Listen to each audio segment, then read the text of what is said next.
All right, if everybody could just take their seats, we're getting ready to start our next session in about 1 minute. So if you are here to see Brian and Tyler, we'd love for you to come, sit down, get comfortable, get out your notepad so you can take some notes.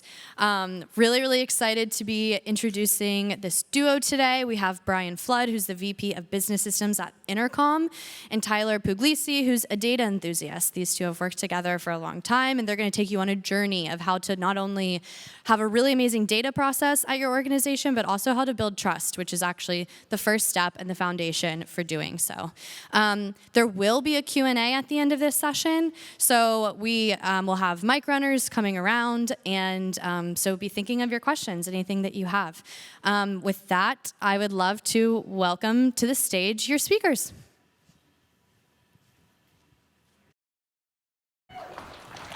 Thank you. Thank you. The mics work. That's nice. You ready? You have the clicker. Great. So my name is Tyler Pugliese. I'm really happy to be here. I'm a senior BI manager. For the past 10 years, I've helped businesses solve their data woes, data problems, data structures, everything that has to do with data, business, and technology. Really excited to be here. If you couldn't tell by my outfit, I have big theater kid energy. I enjoy cooking and eating, mostly sandwiches, and I enjoy creatively naming things. I hate @heres. And this is Brian. Hi, my name is Brian Flood. I am currently the VP of Business Systems for Intercom. I've worked at a bunch of places that are just like Intercom, Fastly, GitLab, Cisco, OpenDNS. Cisco's a little different, slightly. I'm a Tyler enthusiast. I'm also an old punk rock fan enthusiast. So ask me about obscure, weird punk rock stuff from like 1970. There's a few of us left. I enjoy whimsical humor at inappropriate times. I also ramble a lot. So we started saying blueberry at my job for when any of us start rambling to just say, just stop. It works okay. We might make t-shirts. And also hire Tyler. He's a great guy. I would if I could. So we're going to talk about how trust is like a jar of marbles. And that in order to make this successful, you need to get a room and a whiteboard. You need to be correct more than twice a day. We're going to talk about a company called Curveball Aioli. And then we're going to go over takeaways and answer some questions. So first, how is trust like a jar of marbles? We'll get there. It's a journey. So you have to trust in the data between people and systems. It doesn't just happen. And it's not just about building trust with your stakeholders. Your systems also need to be trusted. And you need to execute that in your technical side. And as a VP, I need to build trust on the business side. And we're going to talk about how to do that. You need to get people to agree. What are you measuring? How do you measure it? What's next? How do you implement that on the technical side? And get people to trust your systems repeatedly in an automated fashion. Make sure it's tested, documented, verified, acknowledged. And everyone needs to know that. So we're going to talk about what can the data team do? What can the VP do? I'm going to represent the VP. Tyler's going to represent the data team. Because that was our relationship for 4.5 years. You need to have your data in a system of record, for example. We all have this concept of customer.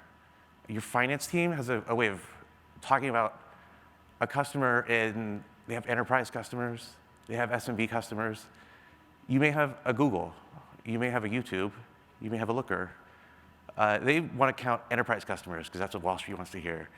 But sales is like, well, I have contracts with each individual person, so I'm not going to count them that way.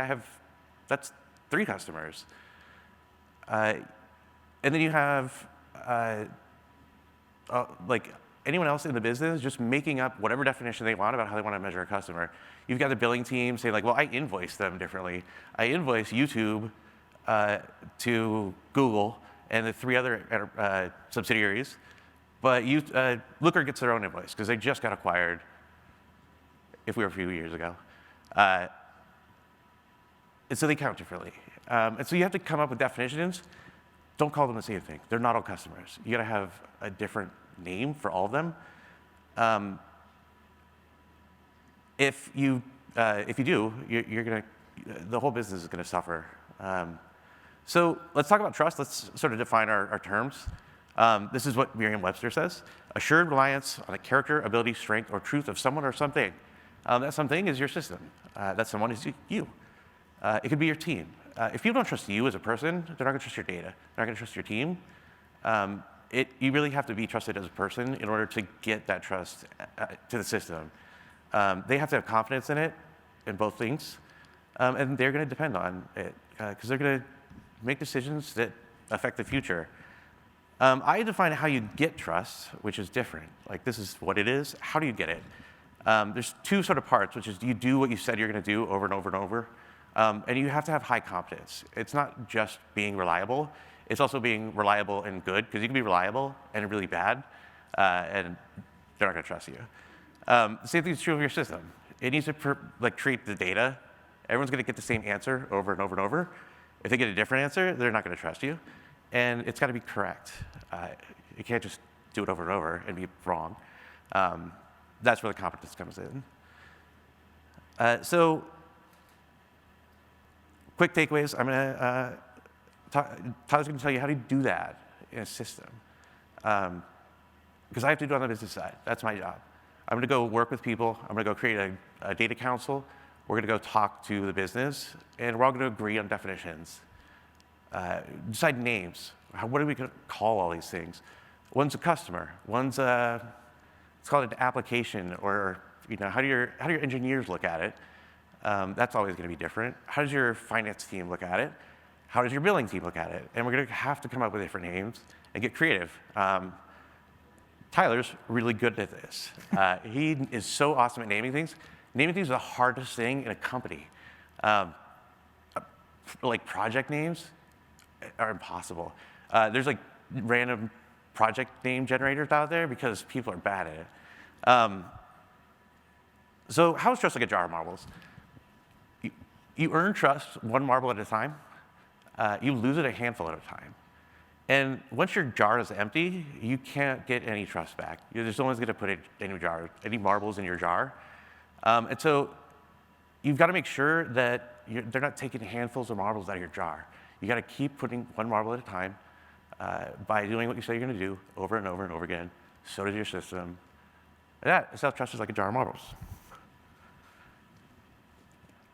So I talked a little bit about how do you get people in a room, and how do you get them to agree? You've really got to get everyone who has an opinion in the room. If you don't, they're going to go make their own definition, and they're going to be a detractor for you. They're going to go tell everyone that, oh, don't trust that guy. They went and made this definition. I was involved. We do it this other way. Doesn't matter. So you kind of have to get everyone in the same room.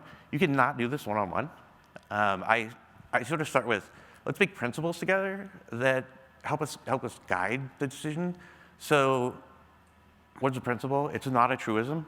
It can't be like, customers are always the people who pay us. Like, of course that's true. It's got to be something that the reverse also makes sense. So like you could say, think big, start small. You could also start small, think big. Like if you're doing a giant infrastructure project versus a system implementation, you want to think big. What are we going to do at the end? What does the end look like? And then start small, incrementally get there. When you think about an enterprise customer, you need to sort of create a principle. Do we want more enterprise customers, or do we want to count individual SMBs to have more customer overall? We've got to report these things. Both are true. They're not wrong, but you need to create that definition and then call them build customers or booked customers. Make sure that there's a differentiation and people know what they are. So then you got to make sure that your data is complete, automated. You need to test your data. This is something that analysts often don't do, is have automated tests at the end of, like, when you run all your jobs right before someone puts it in Looker or Tableau. There are automated tools out there now that will test your data, validate it for you. And the world has changed so much since I started doing this stuff, and now we can really do this stuff pretty easy. You use dbt, Airflow, Monte Carlo, not cron and Python, which is what I started with. 90s are over. Things are out there now. So don't let these people give you a list of metrics. Don't let them tell you, I want ARR, I want number of customers, I want churn. Ask for, what are you getting users for? What is the problem you're trying to solve? And then you need to tell them, okay, we need to find these metrics in order to get to what you're after. Because they don't know. There may be a field that you have to, that says do not count in aggregations in your Salesforce instance. They don't know about that. But your data team does most of the time. If not, work with the business systems team who runs Salesforce. Talk to them and make it collaborative with the SMEs on the business side and the SMEs on the technical side. Get agreement on the use cases, the definition of business terms, and then you call Tyler. Say, Tyler, I need you to build this thing. Forward, red, the green. The green one. So, there you go. The green button is the one that goes forward. Yep. Oops. There you go. Hi, I'm Tyler. I'm with the data team. It seems like you have a lot of uncategorized, disparate data you need cataloged. As Brian mentioned, the most important thing is getting that decisions from the top and getting your use case. We need quarter-over-quarter churn by sales vertical is a much different ask than customer cohort revenue by start month. So a lot of times it feels a lot like this, where you have a stack of books and the question is, how many books do we have? What do we have? And it's like, well, are they all together? Can we look at them? Like, we need to turn them around. Who wrote them? What sort of title are they? What genre? Things like that. This is what they expect you to end up with after like 10 minutes. And that's usually not the case with data. What is important is that the agreed upon method of calculation that Brian mentioned for a customer count is formalized and actionable by your team and the resources that you have. Don't forget that the data team also needs to be in the room with the data governance to figure out, can we actually count customers this way? What is our system of record, and what is our granularity? If you're not familiar with data granularity, that's the lowest rate of sampling that you can have to be able to aggregate it up. And knowing what your eventual aggregation is for that use case, it's very important, because that basically determines how you need to structure the data when you extract it. So again, kind of feels like this. Stack of books, we need a library. So make sure that you have as many of the requirements as you need when you start to build a data model. You need to make sure that you're going to be able to do over and over again the things that you promised with high competency. You need to acknowledge the work and data transformation that goes behind it. You need to trust that the number is good when it's good and bad when it's bad. And you need to know that you have one correct way to measure this, as agreed upon by the data council. Even if things change a little bit, there's one correct way that you've all agreed upon. So you need to make sure that you have your use case from the top, your agreed upon method of calculation from the data governance, and the lowest level of granularity available needs to be stated when you go into this. And these factors are also, you're also part of these conversations, because we want to make sure that our data and our formula is correct. How correct? More than twice a day. Right? We're not trying to build a broken clock here. We're trying to build something that we can sample ad hoc as many times as we need to make sure that the numbers line up. That's the job of the data team. It's agreed upon that the calculation needs to be more correct, and it needs to be able to be built with our trust value. We need to rely on the data to be able to do what we said over and over again with high competency. OK, so your data team, we have all the requirements. We all meet together. We know what the plan is. So when we start building a foundation, we're based off the system of record, whatever the client resource management tool is. We have our use case and the agreed upon method of calculation. And at first, it's going to feel like on the left, where you're getting your hands dirty in the data, you're massaging it all around, it's wet for some reason. You need to make sure that you build a good foundation for that data. You know what's in that data. You know the outliers. You know where it fits. You know where it doesn't. But halfway through, you should feel like on the left, where you've learned many facts about the data, you have theorems, you have a lot in your head. You need to turn that into actionable business logic to make those calculations.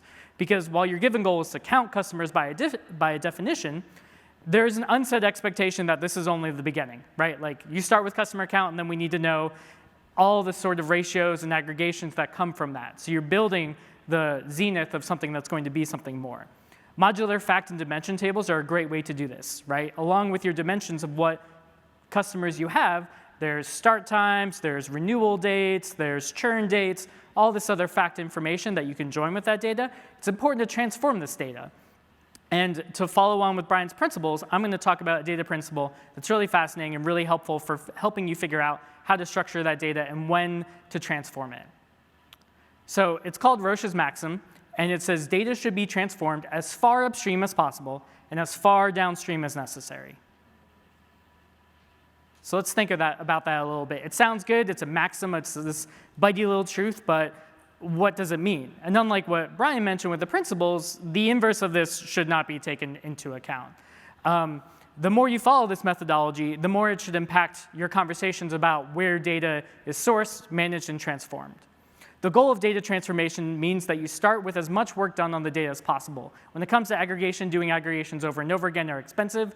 Doing them at different points can get really messy. Not doing them at the same time is a recipe for disaster. You end up with inconsistent results because we're transforming data in terms of granularity, and we also have a system of record that's validation. If we do data aggregation and the number we end up with isn't the same number that we started with that people should be able to see, something has gone wrong in your aggregations, right?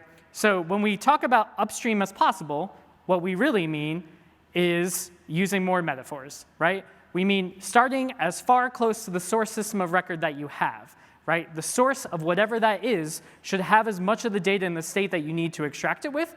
Now, ideally, that's not always the case, right? But it should be as far upstream as possible. And when we talk about downstream, we're talking about as what's necessary. Obviously, in your end result visualization analytics system is not where you want to be applying transformations and metrics. It wants to be as far downstream as necessary for the data to work and be transformed. You don't want to hand off data that you then have to put into an Excel report and then change the function of the date, right? That's not where we want to be. So as far upstream as possible, as far downstream as necessary, data should exist as transformed as possible in your source rate. Understand that's not always how it works, right? So in our example, as a senior BI manager, I would determine the upstream is the source system. Possible? I mean, ideally, with power of record creation, all the customers should exist in the system of record that we started with. Otherwise, you might have to extract that data as a specific source. Here is the list of customers in our object. Downstream is our data transformation system. It's necessary that we need to perform a calculation, just count in this case, so the transformation must take place before aggregation or load steps, right? That's where we want to make sure our data is as transformed as possible in the data transformation system. And it's necessary to exist before it's aggregated or joined. This is how you determine necessity. Okay, so we have actionable data, we've applied this great theorem, we have counts of our customers, people are doing great, they're in the system, they're looking at it, they're like, oh wow, what more can we do with this data? All the possibilities, everything feels like successful, people are coming to you, there's no notes on your data, it matches in the validation system. This is excellent, what we decided. So we talked about it should be validated, it should be documented, and visualized, right? Even though a thing like a customer count just looks like a number at the top of the screen, it can be really impactful for your business if you've never actually had that match with your source systems before. So our takeaways, we talked about Roche's maxim, upstream as possible, downstream as necessary. You want to validate, document, and visualize your data outputs. And also celebrate. Don't be afraid to take some business wins as the business intelligence team or business technology data team, whatever you call yourself. All right, Brian, that's it. Here you go. Here's your data. So who is Curveball Yoli? We all have seen every single one of these companies. Your sales team comes to you, and they have a giant customer. They're going to spend a ton of money. And I think they just mess with us, right? Like, they come to you and say, we're going to do this deal that has nothing to do with your billing model or your pricing model whatsoever. It doesn't work in the system. It's not in CPQ or whatever tool you use. And your team is like, OK, like, we get it. You don't want to get in the way of a deal, because that's the fastest way to get yourself out of the paycheck continuation program. And so you got to figure it out. And what Tyler's talking about creating your data as far upstream, your data, like your customer data, can come from anywhere, right? You may have self-service, you may have sales deals, you may have in-app purchases. You need to put all that in Salesforce. Don't let your engineering team put it in the data warehouse and have the data team try to put it all together. You want all that stuff to like go up into an API, create one data model for all your customers, make them look all the same no matter where the source is, and then stamp the source on the record, because that is your customer relationship management tool. You should manage the relationship with your customers there. They're all customers, no matter where they came from. If you don't do this, and they will all, like your people that are using the data are going to come up with their own models. They're going to make this thing up. And we all have a hippo. There's always a hippo in the room. There's a hippo in this room right now. They are the highest paid person's opinion of how to do this. They will win if you don't come with logic, if you don't come prepared with like, this is how this sheet needs to be done. The hippo's rarely right. It's usually like a CFO, or it's usually a CFO. And they have opinions. You need to make sure that when you define this stuff, like you can have the CFO in the room, he's got an opinion, that's fine. Don't let him win just because he's the highest paid person and he's got a loud voice. Or the CRO, they often are used to pushing really, really hard. Your job is to actually, as a VP, align all these people. If one of these deals comes in, make sure everybody pings you. Like, you need to know. Set up automation.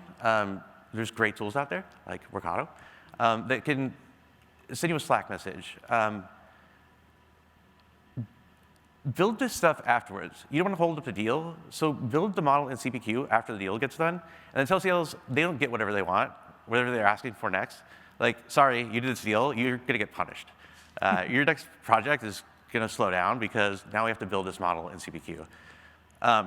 Get your deal desk, sales, contracts, engineering, CS, whoever you can to ping you when these deals come up, because one of those people is going to know and see it. You're not going to see it in data. They're going to do it outside the system. It's going to be done on like silk, artisanally drawn by your contracts team.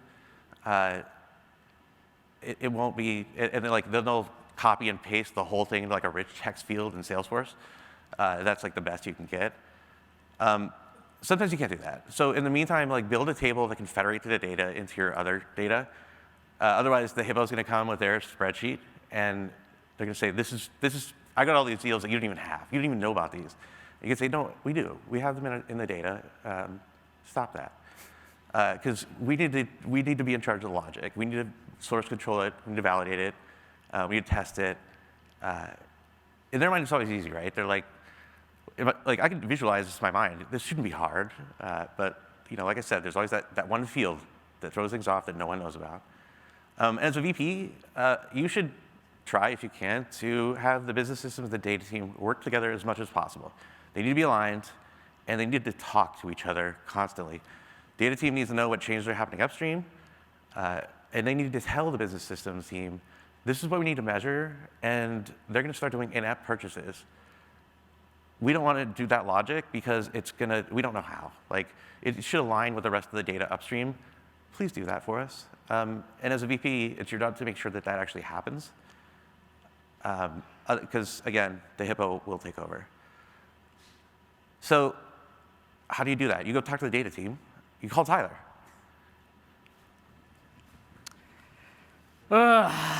Curveballs. If you work with data, it's happened. You do the best that you can, getting the information you have. You try not to take a long time, but then there's always, what about this one? If you're trying to make 1,000 customers, 999 plus 1 is not the same as 1,000 in your data visualization system. So we're here, we're back in action, right? Something happened, it changed. All that beautiful data we had, slightly off, it happens, right? We all acknowledge that this is part of the data job. More information comes than we can reasonably handle, which is why it's important to have validated, automated, tested, version-controlled source system of record and data, right? Each time, it's actually a really great learning opportunity because we get to put this great new theorem into action, right? It's possible to get all the data requirements in your purview and still miss something. So what this new information does is it actually allows you to test and validate your logic up until this point, which we all agreed upon this is how we counted customers. The agreed definition has unfortunately changed, just like our underlying logic now must do. Now, curveball.io.ly is just an example here, but you need to define what makes this customer unique and different, besides not just existing in the underlying system. Like Brian said, there might be an entire new CPQ process that has to go along with this. It might change the way that the customer structure of data exists in your system of record. It might be the first time that you've actually had to merge two customer identities together into one larger conglomerate. It may not be something that you even had on the horizon. Understanding the factors that led to this decision helps you train your data team about where the requirements gathering or the business operations don't meet your team's existing knowledge and awareness. This is why what Brian talked about with the data team and the business teams working so well together. So when the business teams implement that field that says this is a curveball, your team knows about it and can introduce it into the data along with when that field is added in Salesforce. Now, without panicking, let's apply Roche's maximum because we've had to change. All right, upstream is possible. It's not in the sort system yet, right? So what do? You can, try to massage it as best you can. What you should not do is put it in a spreadsheet and use that as a source system. But if you have to do a minimum viable product, you could do worse, right? So you need to start with what Brian said, right? Just make it work and then iterate later. Iteration is a huge part of the data transformation process. This is a great use of it.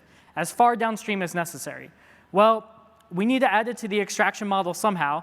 So it needs to be a separate source, probably documented and validated until it's in the actual underlying system of record. So we have upstream as possible. We can't go as far as we wanted to. Downstream is necessary before the aggregation with the rest of the data. OK, so some key takeaways here. Stay true to your foundation of trust, follow your principles, and prepare to iterate when your assumptions change. And you have to build for that change existing. It's going to happen. If your business is doing well, your data structures are all going to change, right? It's going to constantly evolve, and you need to be able to adapt and be resilient, as were the keynote speakers when they talked about those being the themes of this conference. It happens in data, it will happen in your business. And don't let the perfect become the enemy of good, especially in requirements gathering. Everything is temporary, change is inevitable.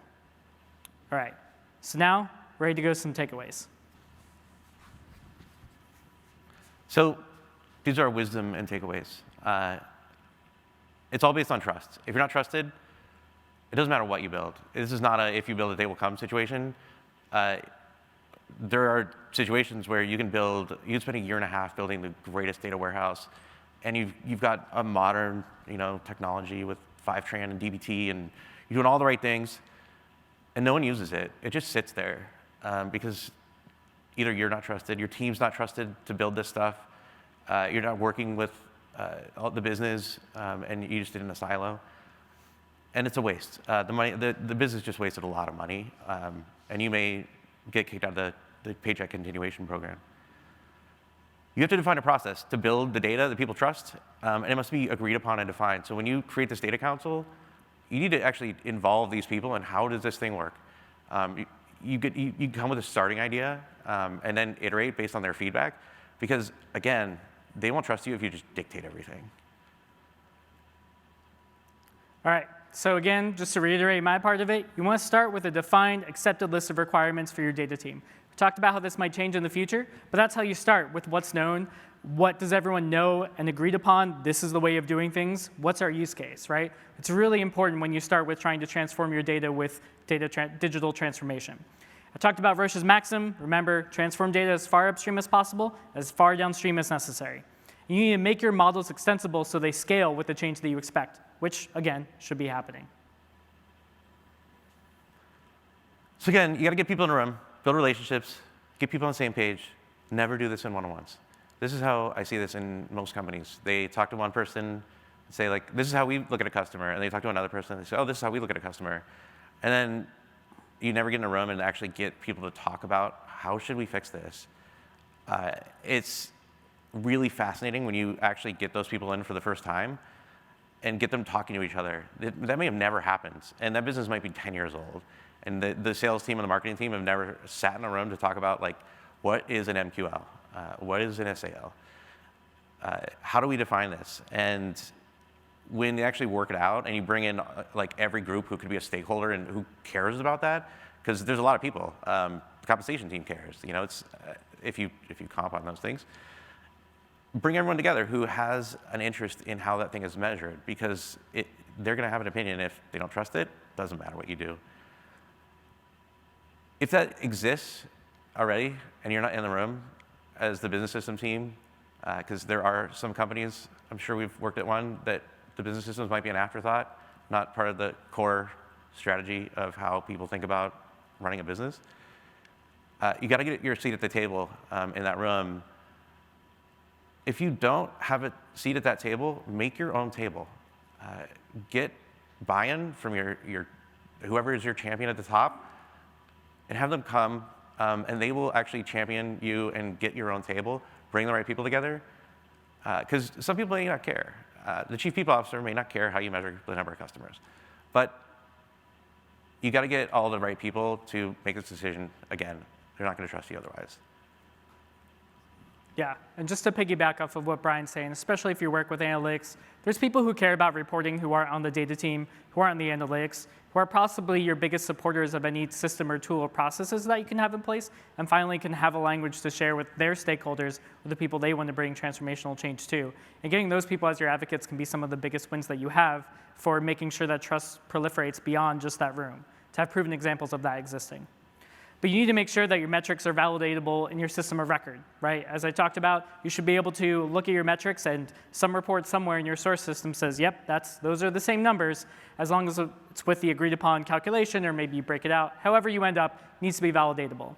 I always like advocating for the lowest level of granularity and the highest precision. And by precision, I really just mean you want your data to do the same thing over and over again so that you trust it, you know when the numbers are good, you know when the numbers are bad. Doing that same thing over and over again, that's precision to me. Your lowest granularity, start with that really great foundation. You can always aggregate up, minutes to hours to days to weeks to months to quarters to year, right? And I wouldn't be a data person up here doing my job if I didn't advocate for testing, validation, unit testing, and a great new tool called Monte Carlo, which will actually run simulations and validations of your data, which is really great. And finally, as a closing thought, right? This process is system agnostic. It's not people agnostic or change agnostic, right? We're here at this great conference to talk about how business systems impact people's lives, right? But whatever that system is, it's important to take care of your people and change. Thank you. Thanks, everyone.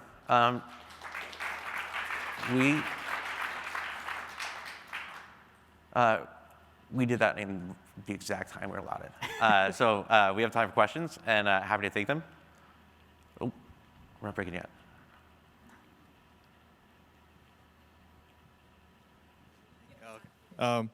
Hey, Brian. Yeah. Hey, how's it going? So I've been working at Intercom, for a while, and one of those things that we talked about is metrics, and just you talked about kind of establishing new, agreed upon data council and all that stuff. But how do you kind of bridge the gap between historicals, where the CFO might have, no, this is the value been in the past, and now you're changing the definition. How does that how do you bridge that gap, right? Because that new definition might mean historical values might not be an apples to apples comparison. So yeah. Yeah, that's the data modeling part, right? That's where you've got to make that data all look the same. Your legacy data needs to all fit into a single data model, in my opinion. Tyler might have a different given answer, but the way that I've always done it is what you're trying to do is create data that's easy to use, that's fast to query. Even going back to the data warehouse toolkit, that was his key methodologies. A lot of it, his databases don't exist anymore, Kimball's, but a lot of those I'll call them maxims still apply. It shouldn't matter how that data originated. It should just look like these are line items. These are customers. These are accounts. However you define those things, and then put those little definitions in the tool. But that's your customer or your users are going to know how to manipulate all that stuff, and so you want a single data model that the data team can manipulate that data to conform to, that acts the way your users expect it to. Yeah, my answer to that would be to, similar to how you agree upon what the new method of calculation is, agree upon the totals of your historical values. So that when you're building the data model, you have something to look back to and say, yes, we know this model works because October of 2014, it looked like this, and now it's like this in the new system. Hey guys, thanks. Great presentation. That takes a bold man to wear that suit. That's impressive. That is really impressive. Is that what's the fabric? Is this what you want to ask about? Yeah, well, it's one question. It's not chocolate and French fries, so I think I'll be okay. If people are starting their data journey, it's usually later, after the fact, after the company's thought about maybe going public and they have that bad data. How do you start that journey? How are you building your team from maybe a manager? And how are you thinking about building the team? What roles on the team? That's usually how I get a job, is some company hits a wall. They try to raise a round, or they try to go public, and they realize, we can't do this because our data is awful. And then I get a call, or someone like me gets a call, and they say, we need you. We'll pay you whatever you want. You got to fix this. And I came from a technical background. I did this for years and years. Often, you have to do this yourself for a little while until you can build a team. And that's OK. I mean, it's weird to have a VP like going in and building data models and like implementing dbt, but you got to show them, your executive team, that this is valuable, that this is actually a thing that exists. Especially if you look back at the companies I worked at, a lot of those founders never worked in a company the size that they've grown to. They've never seen a dashboard, an executive dashboard. They've never seen something like what real analytics can look like. And so you've got to teach them. And sometimes as a VP, you've even got to tell the story of the data. Like, this is what this is telling you. This is where we're doing well. This is where we're not. And then they learn to interpret over time. And so sometimes you just got to do it yourself. And sometimes if you have no budget, you've got to do it with really horrible open source tools for a little while, like Talend. Not that Talend is bad, sorry, I don't mean that. But like, it's harder than Fivetran, right? It's, you're gonna have to go and update it every single time a field changes. And so that's how I've always done it, but I'm lucky. I came from a background of this world, and the only reason I got into business systems was because I had bad data. And I was at a startup of 75 people, and they said, go fix it. Go figure it out. I was like, I've never worked at Salesforce before. I'm an analytics guy. So now you will. And so I learned it. Eventually hired an admin. Suddenly I was in charge of business systems and data. Now I can't get rid of it. It follows me around. But it works because I can bring them together, and that is a really powerful way to make that Roche's maxim actually work. I would say focus around what will actually make people's lives better. I know we talk a lot about this golden idea of automation. If we just automate it away, it will get there, right? But there's a certain period before automation where you need to know every single variable about how it would work if you did want to automate it. And a lot of times there's one person or a few people whose job it is to pull that lever to make that thing work, and figuring out how to make the biggest part of that at your company work better. Make people's lives better by not relying on spreadsheets, right? That would just be the quickest one that I think about. How much is done by some manual process, right? If someone gets information every month and they're doing the same change of date, they're doing the same addition of a calculation, they're doing the same methodology, right? Like, remove that pain point in your business. Make it go faster. Put those hours somewhere else, even if they're not fully automated yet. You know, I'd one thing to what I said is that if you're not me and you didn't come from this background, hire Tyler. Get someone who knows the full stack. They're out there. They're not cheap, but they know the visualization, they know the data modeling, they know the ETL. Now ETL is a lot easier than it used to be. But if you get someone who knows those all three, just hire them, and they will actually end up being the lead of your team. They could be, if they're interested in it. If they know those things, they often end up, if they're interested in being a manager, being able to manage those people because they've got the technical skill. If they have the people management skill and the interest in doing that, it's a great way to build a team, is to get like an architect, knows the whole thing, and then can really give the technical guidance to the folks that they hire to build out the rest of it.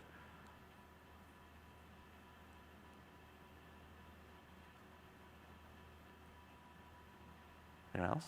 Great. All right. Thank you so much. Thank you to Sarah, and thank you to Mary. Thank you for all the organizers here. Really appreciate it. Thanks all.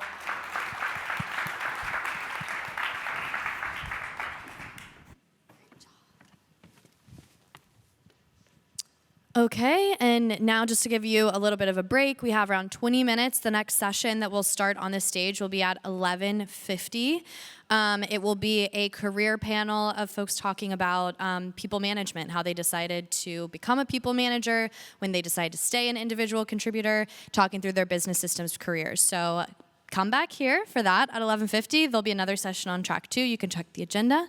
And in the meantime, just mingle, grab a coffee.